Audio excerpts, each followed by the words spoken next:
Antique and vintage marbles.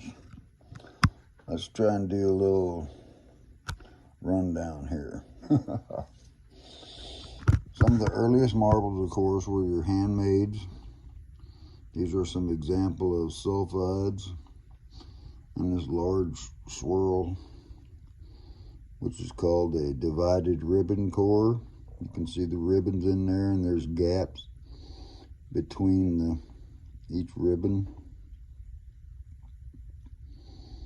Nice little marble. These sulfides, this is a rare one. Crucifix in it. Probably made in about 1880, maybe a little bit before. The earliest of these German handmades will have ground and finished pointals where the figure was put in the glass. Quite an artisan to be able to get those figures put in there without air bubbles forming on them and stuff, which meant that the porcelain figure had to be similar temperature of the glass when they inserted that into the glass. Of course, they come in all different animals. Here's a squirrel, sheep. Yep. All right, then we move into these Benningtons over here. This is a really nice one.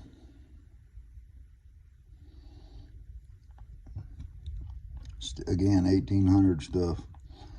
They come in all different colors, mix of colors, different patterns. They're quickly identified by these little round splotches where they've touched other marbles during the glaze drying on them.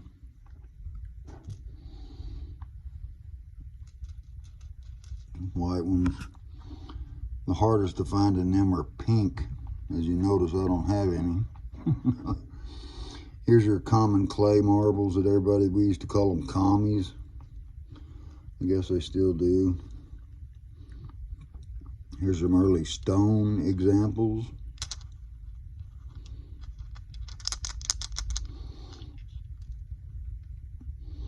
These are some all German handmades. These are micas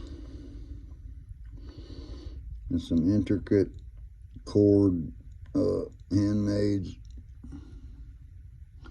You can see inside this dude. It's pretty impressive. Of course, these were built in stages.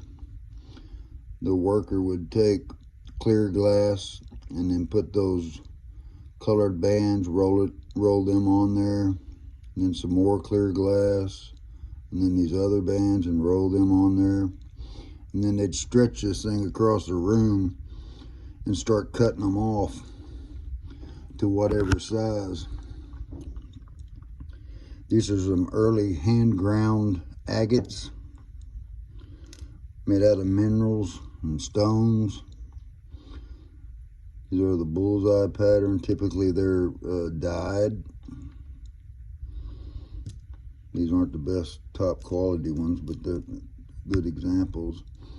These are called chinas. They'll have different degrees of lines and intersecting lines and bullseye figures. This is a pretty rare marble here because it's got 4 different colors on all the way around. There's some most hollow steely marbles. These are pretty hard to find. A lot of your early games from Wolverine and stuff like that use these. And here's you get into these high dollar German handmades. Here's a nice peppermint. These 2 peppermints come off the same cane. Here's some Lutz marbles. This is a pretty badass marble right here. It's 360 degrees, nothing but shimmer and shine. It's called a 4 panel, you see. Some people count these other patches panels, you know, and add more panels to it. I guess that adds more value to them, but these are pretty impressive marbles. These are early Indian marbles, they call them. They're valued by the amount of coverage over the surface. While the glass looks black, if you backlight it, you might find that it's a deep dark purple or even a red. It's not always black glass. Indian's one of my favorites. Now moving on to, those are all handmade stuff. Moving on to early machine-made marbles, you have Christensen Agate Company. Their marbles are generally electric colors, bright. I don't have any of the real expensive ones.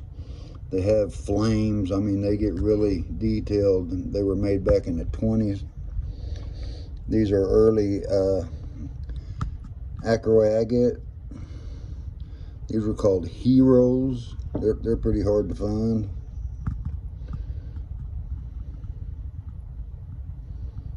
Hero marbles. These are Moonies, world's best moons. Here's a pink base colored one, pretty hard to find. These are early alley agate. These are called calligraphy marbles. I think they're pretty badass. I mean, these patterns on these dudes just get crazy, man. That's a nice marble. These are your early pelters, highly sought after by collectors. This is called the Superman.